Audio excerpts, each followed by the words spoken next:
where Jesus says something like this: you have neglected to discipline your children and called it self-esteem. Do you think what's happening today, kids now are becoming the leaders of the home.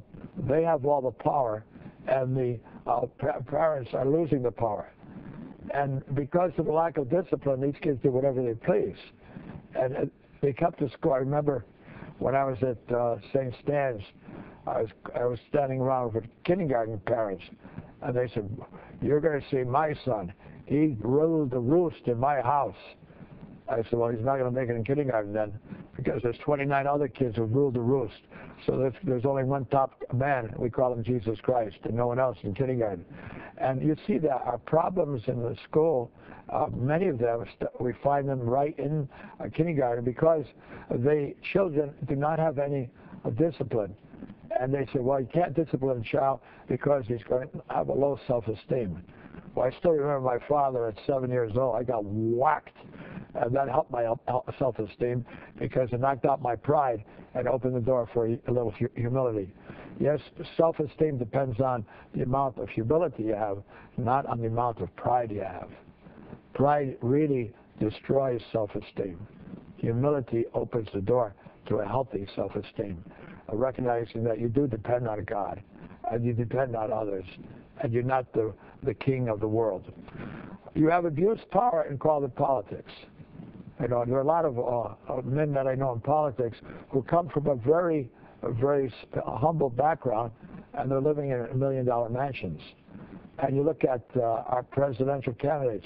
One makes $40 million, the other makes millions of dollars, and we call it politics, but it's power. Why do we want to go into politics? To serve, or do we want to go into politics to be able to control and have power? The power of the president is tremendous. Look what he's got us into. A war that's taken over 4,000 soldiers. A war that's had over 200,000 soldiers that now are traumatically damaged and emotionally damaged. A war that's put over 2 million Iraqi citizens out and refugees.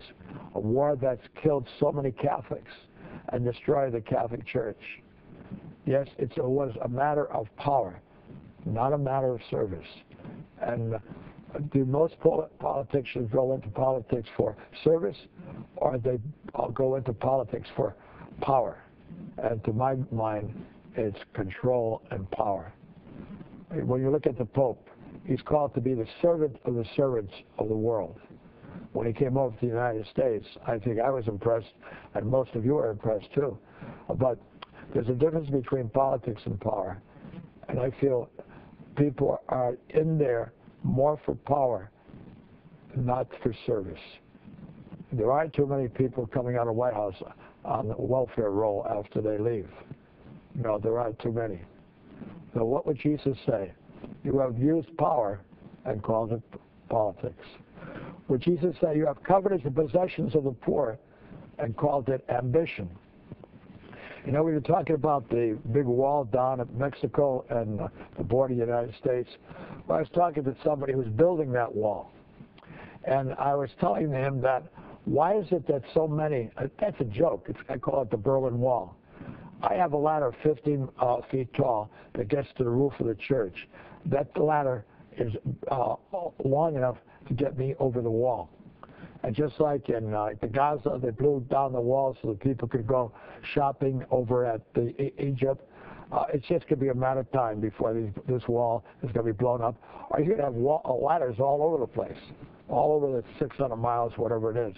So it really is a joke. That's not going to prevent young people who are starving to come over to find food, money to send back to their families. A while back, there used to be cooperatives in Mexico.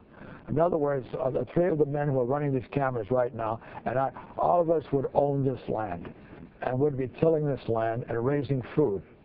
So as a group, we were able to have a wonderful crop, and then would sell it and be able to divide the money. Now, what happened? The rule changes in Mexico, where each one of our friends here, Bob, Ed, and John, can now have their own plot of land. And that sounds wonderful. But they only have a very small part of land. So they can't really survive on that land. So what do? Big business, agriculture comes in and buys your land. And all of a sudden, and gives you some money. But that's not to carry you off. You know, you don't need a fish. You need a pole to go fishing. A fish will feed you for one day. A pole will fish you for life if you're a fisherman. So they buy up all this land, and all of a sudden all these guys are without work. So where do we go look for work? So you look to the United States. You know, we're spending $1 billion on that wall, and to keep it up, it's going to cost $10 billion. What if we invested that money into small businesses in Mexico, where all these people could have their own jobs and be sufficient enough, earn enough money through their own jobs, where you got them to help businesses. We got Bob, and we got Ed, and we got John together to help them a business, so that they could produce a product that they could sell to their own country and out of the country and make a living. Yes, we have destroyed the economy in Mexico, and now a few people are going to make billions of dollars building that wall. That I'll tell you, already they're scaling the wall that's been built up. All you need to do is get a ladder, and you'll be able to get over. They had a different system by one of the companies where they would have pictures or cameras covering a certain area of the territory. That was good, but what happened, they couldn't distinguish between animals crossing over and adults crossing over.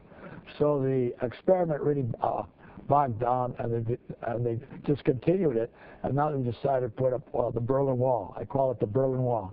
Now what happened to the Berlin Wall? Eventually it was burnt and brought down. And it's just a matter of time between ours is going to be brought down. You have coveted the possessions of the poor and called it ambition. And that's an example where we took the money, the land from the poor, gave it to a few people, and left them landless and penniless. If they had a job in Mexico, they wouldn't be coming over here. The problem is the lack of work there, not the problem of a wall. You have polluted my air with profanity and pornography and called it freedom of speech. You think Jesus would be upset about this? You have polluted my air with profanity and pornography and called it freedom of speech. Now, do we have the freedom to sin? Do you and I really have a freedom to sin? Well, if we have that kind of freedom, I don't call that freedom.